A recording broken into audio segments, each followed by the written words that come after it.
I'm Shinichi Nakagawa, an evolutionary biologist from UNSW Sydney. And I'm delighted to introduce our final speaker, Dr. Rose O'Day. She's currently a postdoc with Fiona Fiedler at the University of Melbourne. Fortunately, I had the privilege of being Rose's PhD supervisor. Jason, our president, introduced Brian Nosek for his opening plenary.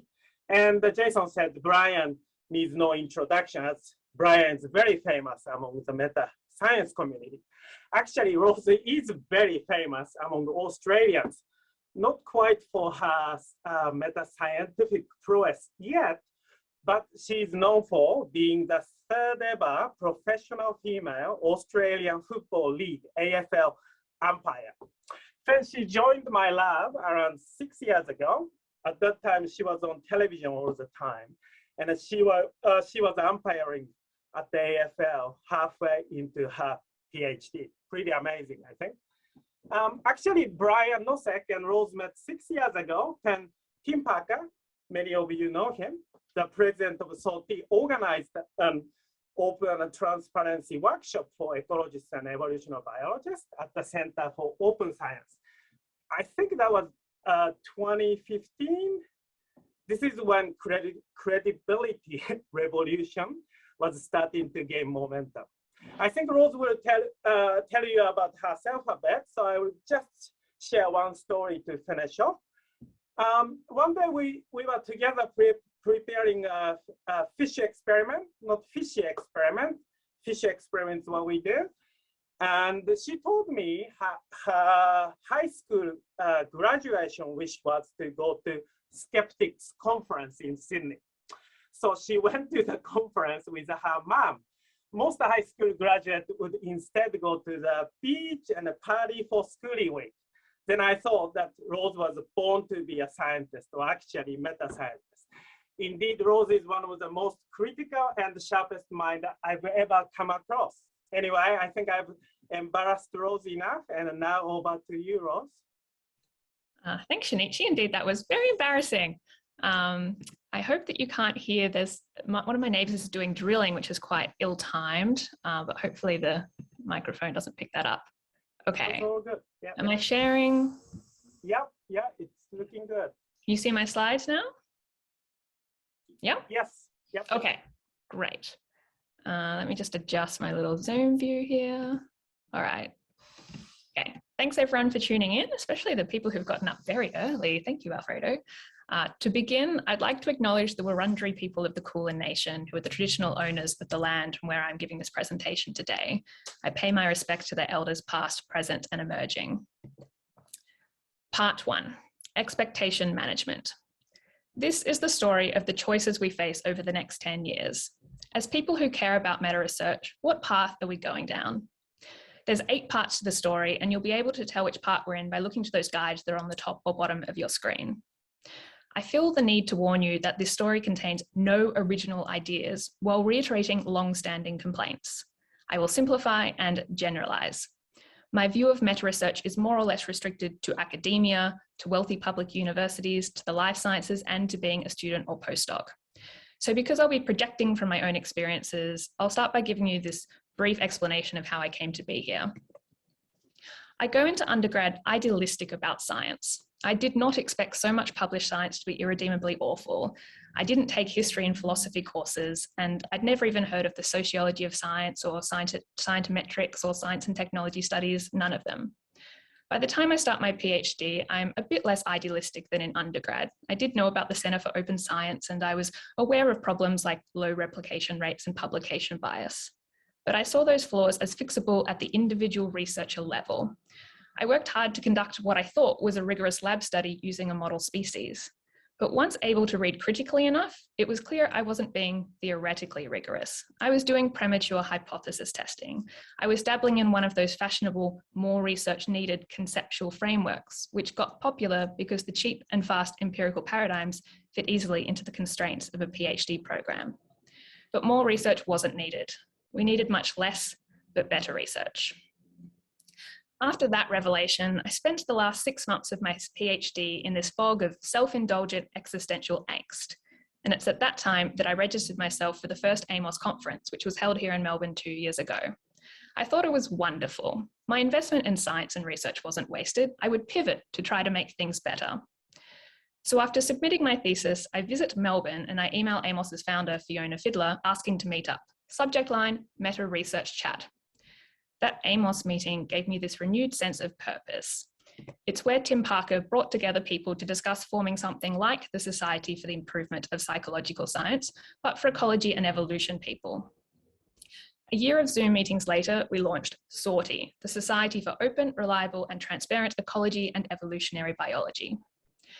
To help promote SORTI, I drafted a commentary paper to be co-authored with a bunch of SORTI co-founders. I feel sheepish as I prepare to write this because it's all been said before.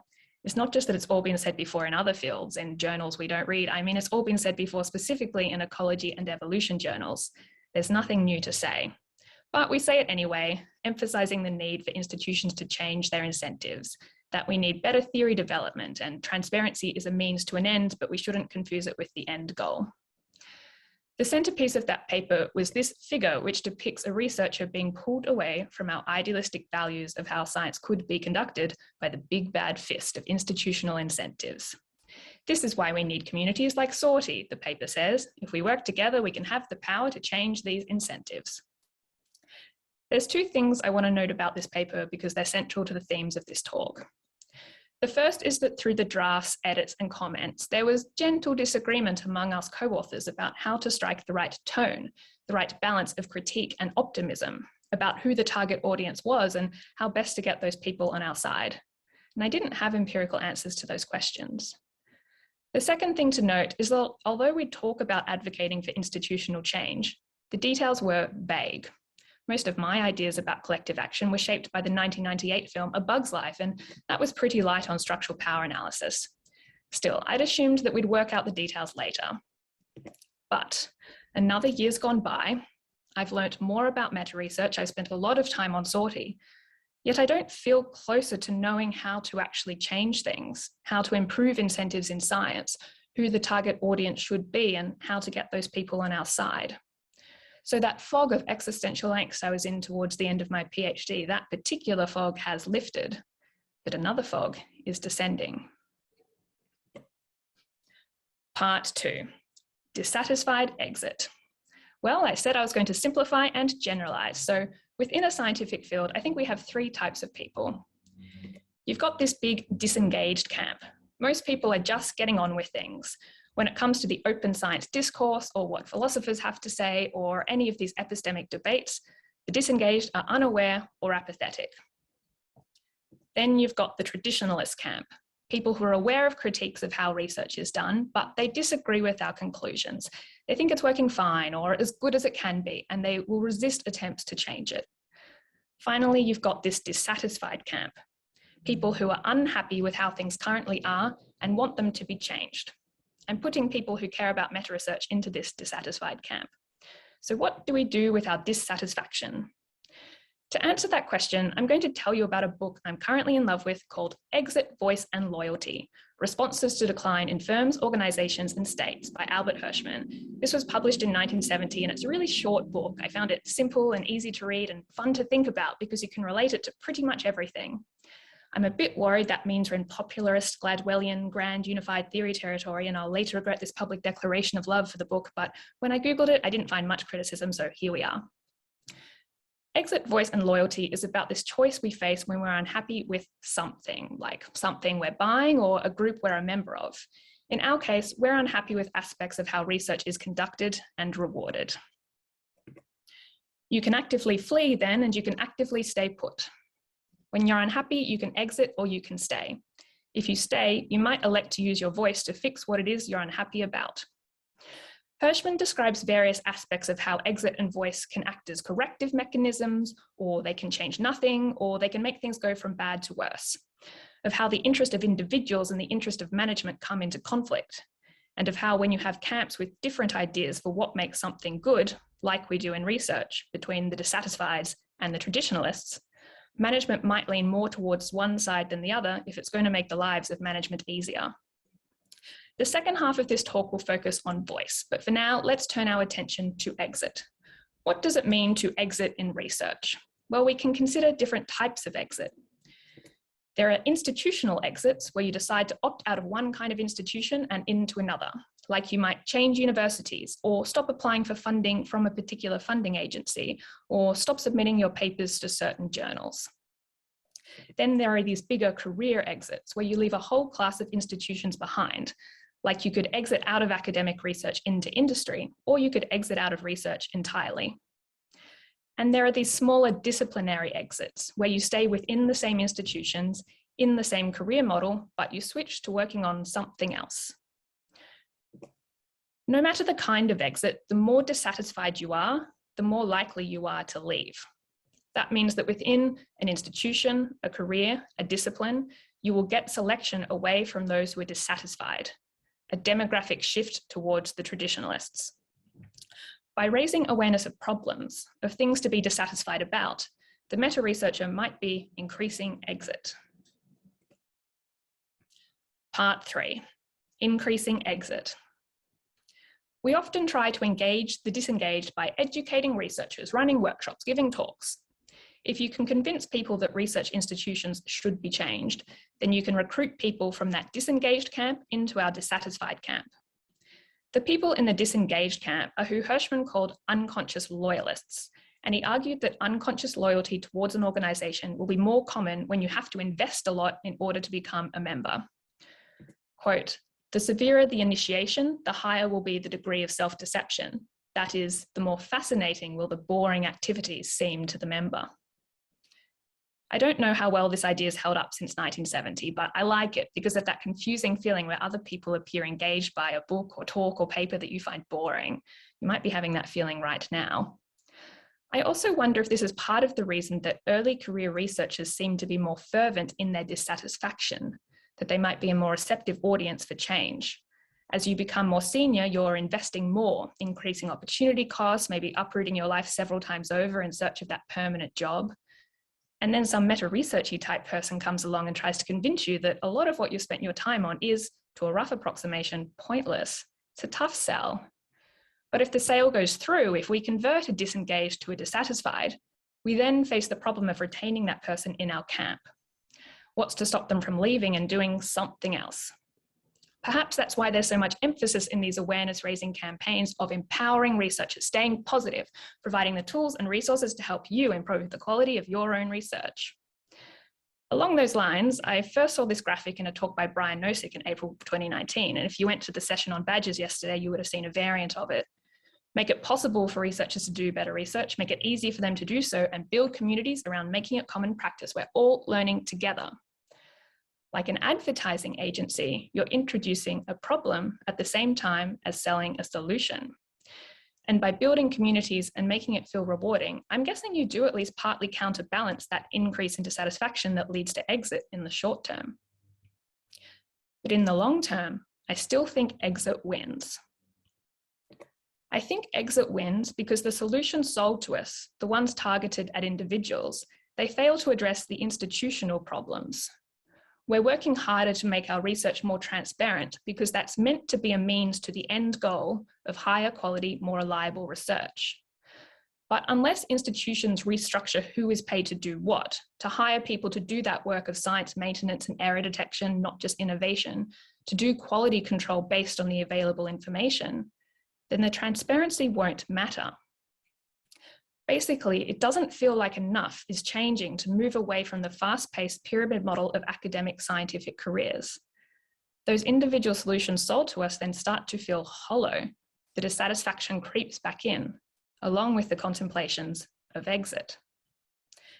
The second reason that I think meta-research increases voluntary exit is that many of the skills we try to empower researchers with, like better training in statistics and coding, they also empower them to leave and seek work elsewhere. And having a viable alternative to what you're currently doing is a main driver in the decision to exit. The better your alternative option, the lower your threshold of dissatisfaction need be to make the decision to leave and do something else. And you know that dissatisfied people often stay because they just see no better option.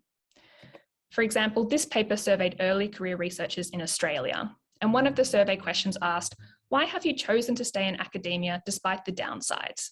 Now, downsides are in the eye of the beholder, so this didn't focus on meta research issues specifically, but the principles of dissatisfaction still apply. So here are some of the answers to why people stay despite their dissatisfaction. Fear. I have bills to pay and not a lot of financial support. If I leave, I'm afraid I won't get another job. I feel trapped. I have no skills in anything else. I have no experience in any other field and I'm already 35 years old. I won't keep reading these out, but you get the idea. People think they've invested too much already and it's too late or it's too hard or it's too risky to leave and do something else. They see no other option. Those quotes are bleak. Feeling trapped inside this industry with no better alternative, that surely leaves you more susceptible to the prevailing incentives, the pressure to publish, to oversell, to cut corners, to selectively report, and so on. So overall, I think that meta-research might promote exit through those two mechanisms, increasing dissatisfaction and improving alternative career prospects. And there is a third, more direct way that meta-research increases exit. It is itself a form of disciplinary exit. By doing meta-research, you can slowly exit out of your home discipline, away from the research topics that you were originally engaged in. Right now, a lot of people dabble in meta-research on the side of what they're paid to do. But over the next 10 years, meta-research might mature more into a discipline in its own right, which more people can do full time. Whether that will be a good thing for the goals of meta-researchers will depend. It depends on how institutions respond to the patterns of exit, and it depends on how effectively we're able to change things from outside a discipline. That's a question we'll return to later on in this talk when we discuss voice, the flip side of exit. But for now, part 4, when exit helps. Under some conditions, exit can fix what was bad about what you left behind. The most important condition is that they have to miss you when you're gone. That means you need to have been valuable. They wanted you there and they wanted you to stay. This is the condition that makes it hard for minority opinions to change the culture of established majority clubs. If you don't like it, leave. We never wanted you here anyway. And as well as wanting you there in the first place, you need to not be easily replaced. There must be a cost to your exit. If they're worse off without you, or worse off without a group of people like you, that creates an incentive to fix the thing that caused you to leave. If not to get you back, then at least to prevent people like you from exiting too. So how often are these conditions met when dissatisfied researchers leave? Well, I can imagine them being met for disciplinary exit with the types of research that people are engaged in. If people lose interest in a certain research topic, then they can exit out of that into something else. And if their enthusiasm isn't replaced, that topic might just fade away. But these "they'll miss you when you're gone" conditions are often not met at the levels of funding, hiring, and publishing, where there tends to be an oversupply of people happy to take your spot if you don't want it. Like at that first AIMOS conference 2 years ago, I remember one of the panelists arguing that we should boycott Nature and Science. Don't publish there, stop citing those papers. Okay, sure. It's just hard to imagine organizing a boycott large enough for them to miss us when we're gone. Our problem is that for as long as institutions are happy for other people to fill the roles left by the dissatisfied exiters, there is no reason for those institutions to change. For exit to help, you cannot have as many people enter as you do leave, or the powers that be need to consider the people who've left much more valuable to them than the people who've entered. That means that if all meta research does over the next 10 years is to increase awareness of problems with research, describing them in ever better detail, without addressing the structures causing those problems, then I do not expect those problems will get better. If anything, I think they could get worse. The people who choose to stay within these institutions will tend to be the least bothered by the prevailing incentives. Or maybe they are bothered, but they feel trapped with nowhere else to go, and will therefore conform to the status quo despite their discomfort. There is another option. You might stay because you're hoping to change things from the inside. This is going to be the subject of the next section, voice, as we start the second half of this talk. Before we get there though, you're going to have a minute to relax. This is the intermission. I'll be back for the second half soon.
Welcome back. So far we've focused on exit, a relatively simple economic choice. Dissatisfied people are more likely to leave if they have somewhere else to go. For exit to fix what was bad about what you left behind, they've got to miss you when you're gone. Now we're up to part 5, voice. A messier political concept, voice encompasses a wide range of actions, the outcomes of which all depend on the actions of other people. Earlier, I said that meta-research itself can represent a retreat, an exit from a discipline, as you spend less time doing that disciplined research yourself and more time examining how it's being done.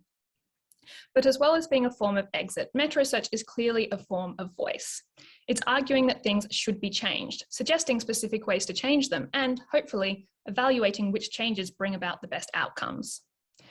So to the question of what happens to meta-research over the next 10 years, I've been thinking about the ways we use our voice and whether they're effective. And I'm guessing that we're going down a comfortable path of ineffective academic voice, expending time, money, and energy talking and writing about problems with how research is done and visions for what it could be instead, without getting closer to realizing those visions.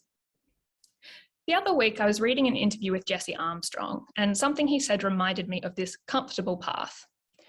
He said, "I don't suppose it is going to have any direct influence on the world, but it is still a way of being in it and feeling like you're part of it, instead of entirely being acted upon." He was talking about the purpose of writing television, but we could say the same thing about the purpose of writing papers. Writing too many papers is the #1 reason I think we're using our voice ineffectively. It's the academic instinct to any problem or idea. I'm guessing you've had these conversations where you're discussing some interesting thought and someone will say, "I wonder if there are papers on that," or "We could write a paper on that." It's tempting because there are just so many papers to write. You've got the empirical descriptions of problem A in community B. You've got the theoretical models and simulations of problems and their possible solutions. You've got the evaluations of solutions to problem C in community D. And you've got the guidelines, the essays, the opinion pieces, the commentaries. These are not only very cheap, but they can also be self-propagating once people start disagreeing with each other. The thing is, you can keep repeating the same studies, the same ideas, the same arguments for different audiences. It's all been said before, but you can keep saying it because people tend not to read papers from outside of their own discipline, or to read old papers, or actually to read any paper. People tend not to read papers. Even if no one reads your paper though, you can still feel good about writing it, about publishing on such a worthy cause. And it can be fun.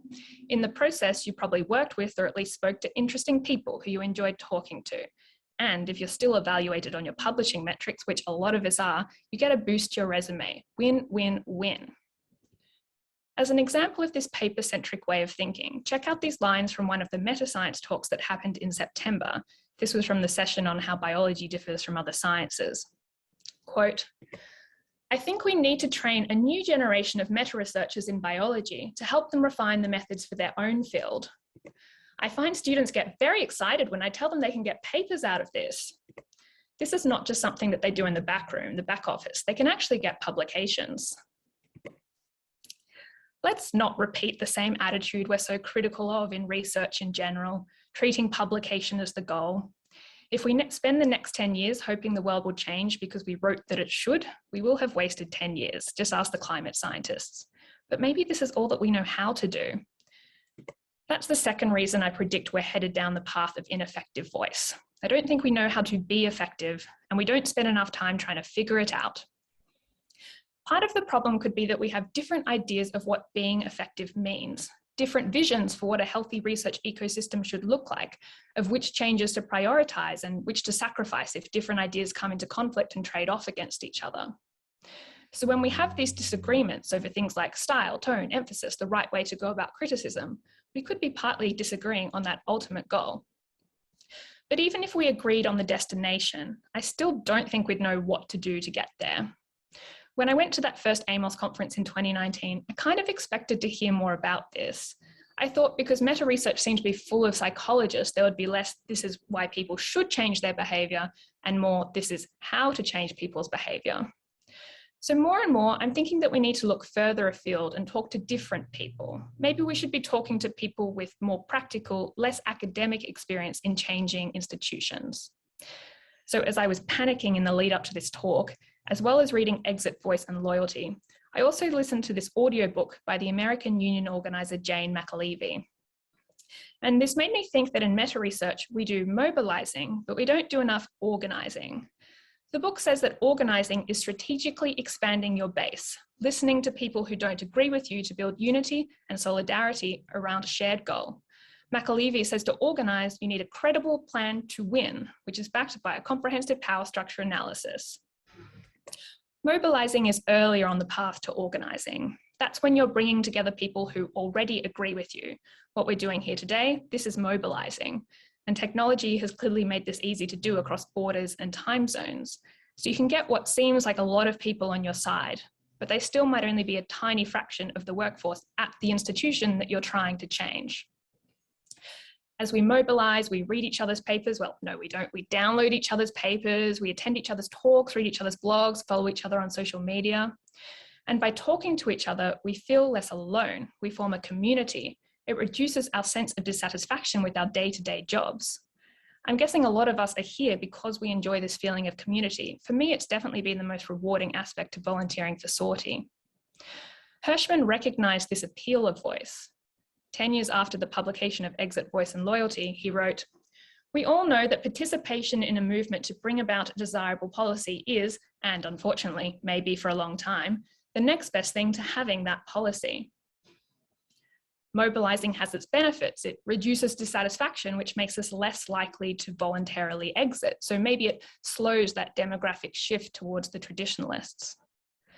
But there's a danger in only mobilizing, of only talking among ourselves, of forming a community from just a particular faction of the dissatisfied camp who share a similar laundry list of complaints to your own, of getting the false impression that we're making progress because all these people agree with us. Meanwhile, on the ground, we're vastly outnumbered by people who don't. And as we spend more time talking to each other, what we talk about, what we write about, it becomes less and less accessible to the uninitiated. To fit into this community, you learn a new vocabulary, new acronyms, epistemic, HBS, positivism, STS. You're constantly behind on the requisite material, not knowing enough, but you can still work out where the touchy areas are, what not to say lest you reveal yourself a naive Popperian. But ultimately, if we're not engaging with the people that we need to get things done, that fog of existential angst will once again descend on some of us meta-researchers. Didn't we get into this because we wanted things to change? So the dynamics of exit will repeat themselves. Those who are more dissatisfied with slow progress in meta-research will elect to leave, to do something else with their one wild and precious life. Those who choose to stay might just be more patient, more optimistic, or they might find the intellectual pursuit rewarding enough on its own, without the need for change. In that case, I think meta-research does not really serve a purpose other than the pleasure it gives those inside it. And that wouldn't be a terrible thing. Many research fields exist just because they can. But there is a different, scarier path to go down. Part 6, Here Be Dragons. In arguing that meta-research is on the comfortable path of ineffective voice, I did exaggerate just how comfortable that path really is. Speaking out against the prevailing views, even if you're doing so ineffectively, is risky. Remember earlier I described how meta-researchers often couple their messaging of problems with individual-based solutions. Yes, there are these problems with how research is done, but here are simple tools and tutorials to help you take your research to the next level. I speculated that this spoonful of sugar strategy offsets the risk of exit that comes from converting the disengaged to the dissatisfied. But there is also surely an element of self-preservation in all this positive messaging, of trying to minimize the risks of speaking out, the risks of backlash, reputational damage, the pervasive queasiness of being disliked. Better to talk about the biases we're all susceptible to than the prevalence of fraud. These risks are felt more keenly if you're dabbling in meta-research on the side. If you haven't completed the disciplinary exit, you still rely on your home discipline to get paid. I see this as an argument in favor of becoming an established discipline. Yes, it could worsen that problem of just talking among ourselves, but those costs might be offset by the benefit of having the freedom for riskier, possibly more effective types of voice. Because if we do spend more time engaging with people who don't agree with us, and if we go further down the path of actually changing things, we will encounter more opposition, more risks. What you perceive as defective, others can perceive as working well and actively resist a change. So in Exit, Voice and Loyalty, Hirschman uses the example of political parties where factions with different ideologies try to wrestle control and determine the party's policy platform. As an example from evolutionary ecology, recently I saw the Professor Stephen Hurd, whose writing I enjoy, declare that he will stop reviewing for journals that make peer review reports publicly available alongside of published papers. So here, we're seeing a senior person using their voice and their exit, the withdrawal of their labour, to oppose a policy that a lot of us would endorse. In situations like these, when you have opposing voices, it is up to the management of the institution, which in this case is the journal, to decide whose voice matters more. How did they decide who to listen to? Hirschman writes, if the organisation responds more to voice than to exit, it is much more likely to correct deviations from normal quality that are obnoxious to its captive consumers, whereas deviations from quality that lead to exit of its non-captive, exit-prone consumers would tend to go uncorrected for a considerable time. He's saying that, all else being equal, the voices who matter more will be the ones with nowhere else to go. That's because those are the people who are most likely to stay and kick up a fuss and be a general nuisance if they don't get their way. To the people prone to exit, which I've argued is us, the dissatisfieds, management can say, if you don't like it, leave, and so we will. Therefore, to win these disputes, all else can't be equal. We have to deploy our weapons of voice and exit more effectively than the traditionalists. Part 7, effective voice.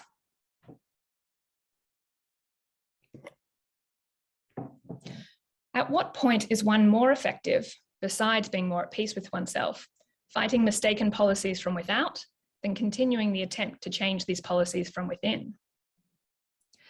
This talk is wildly hypocritical. I'm complaining about the problem that we spend too much time complaining about problems and not enough time solving them in reality and not just in our minds. To get that better future out of our mind and into reality, though, that requires power. It's often said, including at that meta-science conference in September, that we should tread cautiously when arguing for change because of the risks of bad, unintended consequences. That because research is a complex system, we need to be very humble about what we do and don't know. That we need to be embedded within disciplines to change things from the inside without damaging what is already good about those disciplines. That will ruin the delicate epistemic ecosystem if we go stomping about with our reformer boots on. I agree we need to be humble, but I disagree with how humility should be expressed. Appeals to humility can be a security blanket under which we're just trying not to get hurt while we write more papers, more semantic and more technical arguments, more back and forth. You cite my back and I'll cite yours. Without the power to test these ideas for improving research, it's all just academic. We can just keep disagreeing. We can disagree about whether registered reports stifle exploration or whether peer review would work better if people were paid to do it, or whether getting rid of journals would exacerbate inequalities and make the rich get richer, or whether grant lotteries would yield a better return on investment. Pick your argument. Alternatively, humility can be recognizing that we will not talk and think and simulate our way into perfect interventions. You can keep refining what seems like a good idea, but at some point, if it's going to change anything, that idea needs to be tested in the real world, ideally in a randomized way, to see what happens, to monitor the benefits and the costs. But you need power to do that work of implementing, testing, and monitoring. The power of the institutions who decide what to publish, who to hire, who to fire, and who to fund. That's where I think our voice needs to be directed, at the institutions. Using voice effectively at the institutional level will be hard because of the high rates of exit. You can stay embedded within your preferred discipline and career while exiting out of an institution.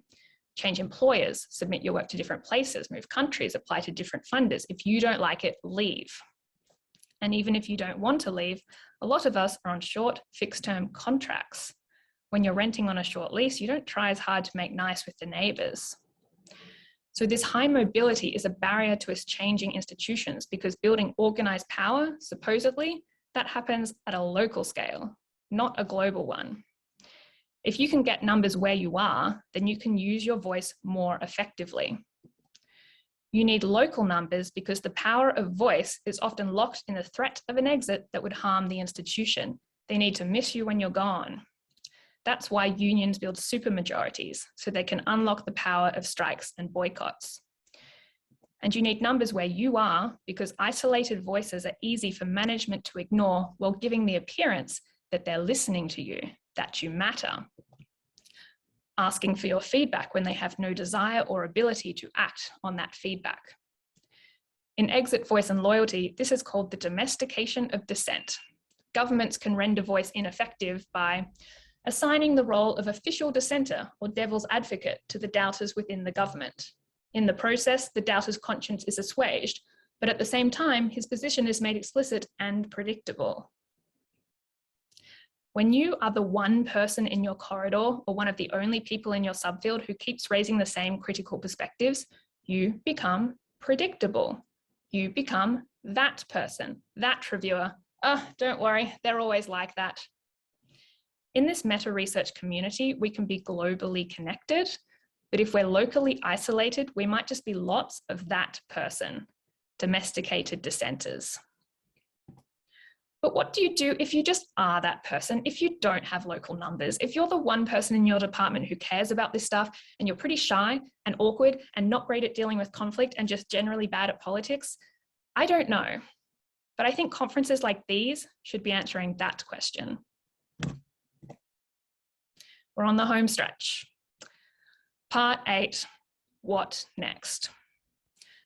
I don't mean to discount all the hard work that people do to change research institutions, work that's more than publishing papers. It's just that you're supposed to write what you know, and I don't know the specifics of that work.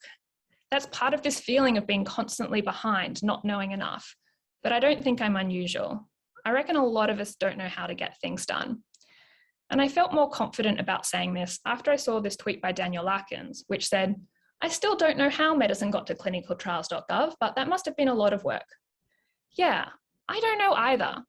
I don't know how people saw the problem of publication bias in clinical research and they used their voice effectively to get the US government to create and mandate a clinical trials registry. I don't know how they got the power to do that work of implementing, testing, and monitoring, work that's still ongoing. But I think more of us should know how these structural changes happened. The specifics, what work people did to get there, who, what, when, where, and how. And to be wary of survivor bias, we should also know when institutions didn't change despite people trying, the who, what, when, where, and how of what didn't work. So this is the first item on my wish list. I'd like to hear from people who tried to change a research institution. What work did you do and why? Did it work? What is your definition of working? And what lessons can you impart to other people?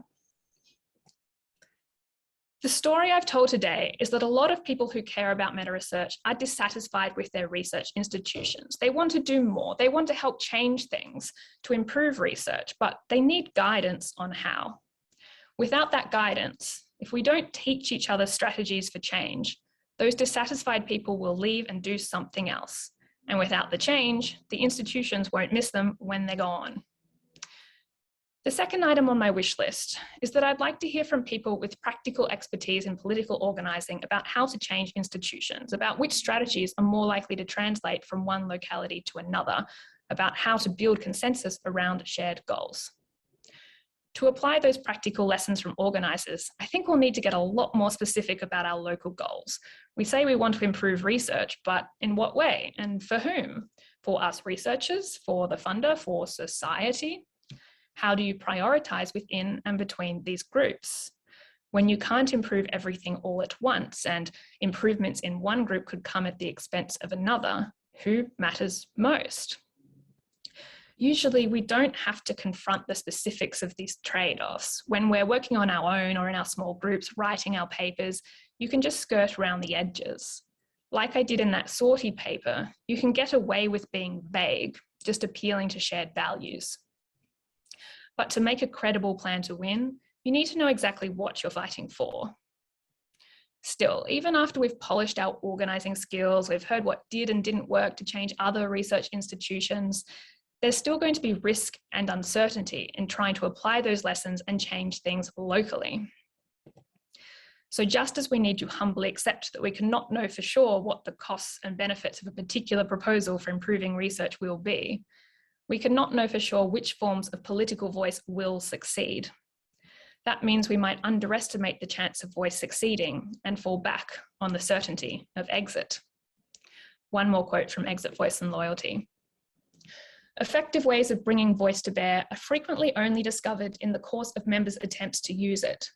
To the extent that this is so, the effectiveness of voice will be underestimated at the moment at which the choice between exit and voice has to be made. Basically, we won't know unless we try. That brings me to the third and final item on my wish list. I'd like us to be bolder in our actions and less wrapped up in our words. Sticking our necks out more will be scary, here be dragons. At that meta-science conference in September, I think I saw a retreat into more careful academic discourse after the field had been chastised for not paying enough attention to the historical and philosophical underpinnings of meta-science. Retreating is the correct move if we're trying to take the comfortable path of academic voice, if we're in this for the intellectual pleasure. But if we're here because we think these reforms are worth fighting for, then strap on your boots and go out stomping. Earlier, I shared people's depressing answers to the question of why they stay in academia despite the downsides. Many people said they stayed because they just have nowhere else to go. But I want to finish on a different answer from one of the people who said they've stayed because they're still hopeful that their voice could make things better. Quote, I believe that it is important to try and improve the culture of academia for those coming behind me or those whose voices perhaps aren't heard. There is a great deal of unrealized potential in science and academia as a whole, and I want to feel as though I've at least tried to push it in the right direction before leaving. Whether this will actually amount to anything, I'm not sure. Thank you for listening.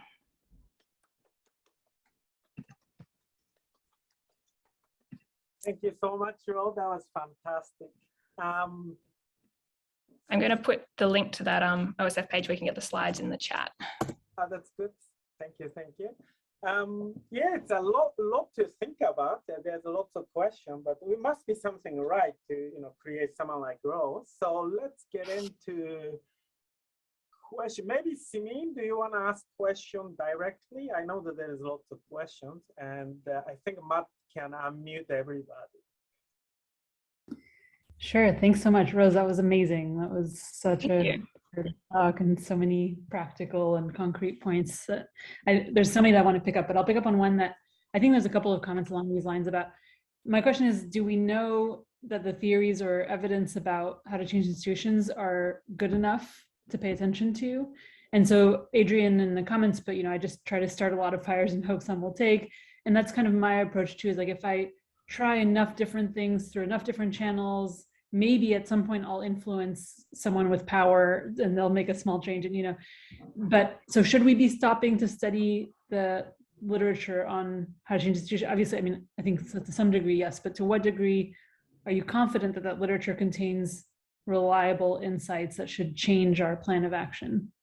Well, Samin, you're asking someone who's listened to one audiobook about this. So I guess part of the message of my talk is that I'm not the hero we need. Like we should be listening to those people at these conferences, right? Like, so I don't actually know the answer to your question, but I guess people get stuff changed. So I think people know how to do this. Whether that stuff exists in the academic literature that we'd like to read, I don't know.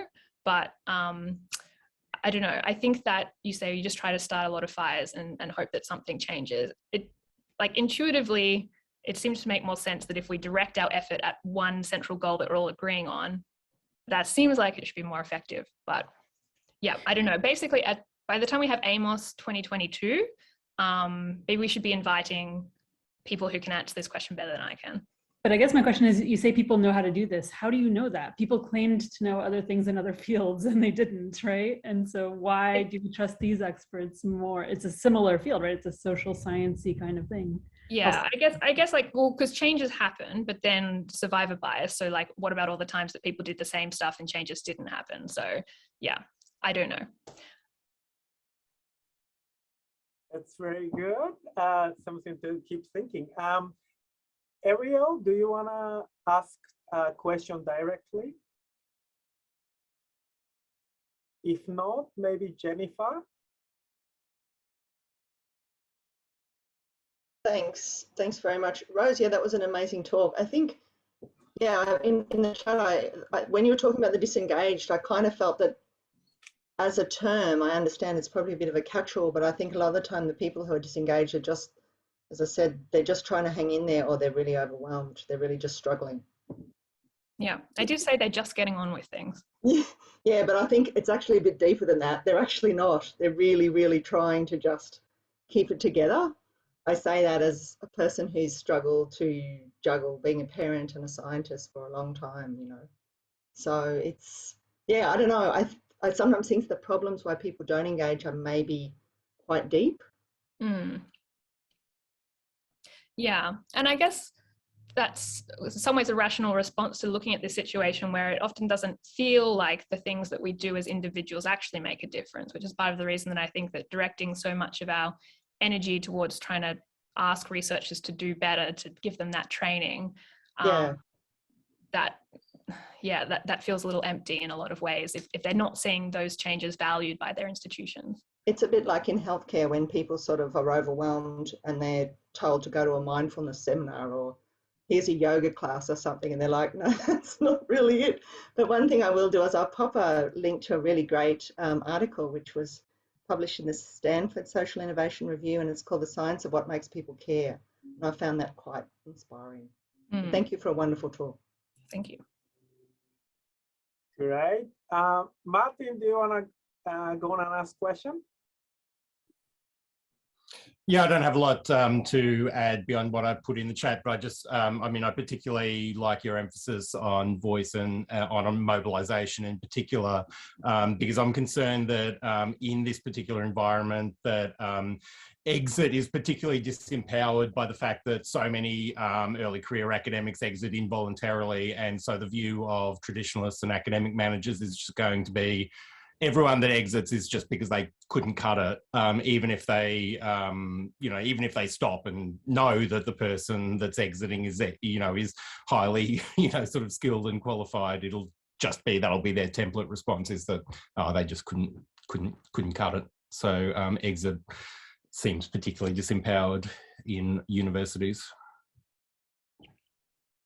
Yeah, and we do focus a lot on, how competitive these careers are and the selection effects that happens on who gets what jobs. But to some extent, it is just staying in the game. Like if you're not that picky about which jobs you do or where you move to, at least in my field of ecology and evolution, it's not ultra competitive. Like you probably can stay if you want to. Cool. Ariel, do you want to say now? I can read the question for you if you like, if you can't speak. Okay, so there's in the chat, it seems relatively easy to potentially mobilize public outrage at the bad science. Any ideas on how we could do without handing ammunition to those who, you can read the rest. Yeah, who want to cut funding for science or undermine research overall, or might it be worth the cost of risking that? Yeah, I think that's a good question. I've been thinking about this, like people are always asking for more funding, like particularly in the, the cancer patient advocacy space. People are always donating money, raising money, because we need more money for this sort of research. And if we could just try to harness some of that energy we need to be spending our money that we spend on research more effectively, like I feel that could be a profitable avenue to go down in terms of mobilizing, organizing public support for, say, creating a National Research Integrity Office in Australia. Like those things seem popular.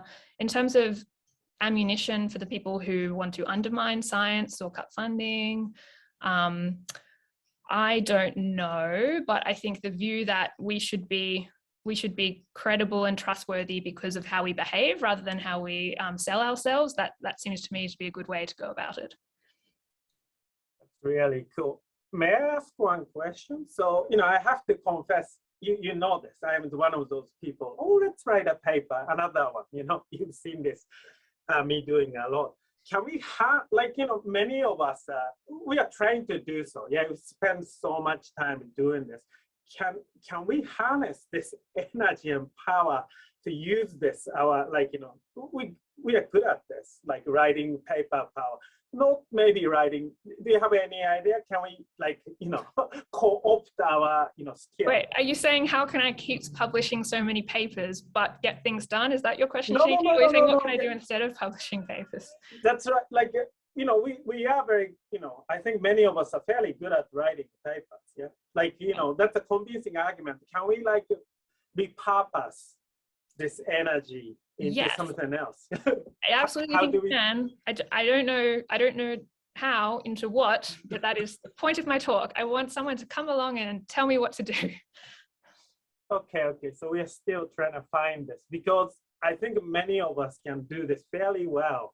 And if we can target something to use this, our, good at writing skills, we can probably change. So Tim asked, Tim, do you want to ask directly? I'm not very good at I can do that. reading. Thanks. Yeah, sure. That's great. Yeah. First of all, Rose, absolutely phenomenal talk. And I like you said, a lot of the, the idea, some of the ideas about, the needs for organization and stuff, I think are out there. And there's certainly things that some of this stuff is stuff that I've thought about before, but I certainly wouldn't have been able to put it together as wonderfully as you did. But I wonder, one of the things I think about with Sortie, which an organization that you mentioned, is that, when I sort of started thinking, oh, what we need to do is found an organization like Sortie, it was because I felt like we still were sort of too early, we needed more mobilization. We're still not sufficiently, even at levels of sufficient mobilization to even think about organizing, because we haven't even found each other yet. We're still trying to build this community. And so, and I wonder, I don't know when we'll recognize when it's time to move from mobilization to organization, but it feels to me like we're still kind of by necessity at the mobilization stage. We're not quite ready yet for organization, at least in ecology and evolutionary biology. There's so many people who haven't even really been exposed to the ideas that there's a problem yet. I don't know. What do you think about that? Yeah, that's a good question, because that, is the discussions we've been having within Sortie ever since it started. But I guess, first of all, I still think that maybe people know the answers to this in other fields, and maybe we should be hearing from them. Second of all, the mobilizing that we're doing is still very much a global thing. So, we had the Sortie conference, we had nearly 800 people register, but we're just getting little isolated people from wherever they are in the world. Some of them were the only people in their country coming, and we're forming this community where, we talk to each other, we feel less alone. We're I care about this too. And so we're doing that kind of mobilizing, and the organizing, I think, needs to happen locally where we are. And so maybe Sortie serves a role in for people recognizing that there are people around the world who care about this stuff. Maybe we could be serving the role of teaching each other how to do the organizing, which is going to look different depending on where you are in the world. I think the way we would organize in Melbourne, Australia is quite different to where you would organize, in different countries. Very good.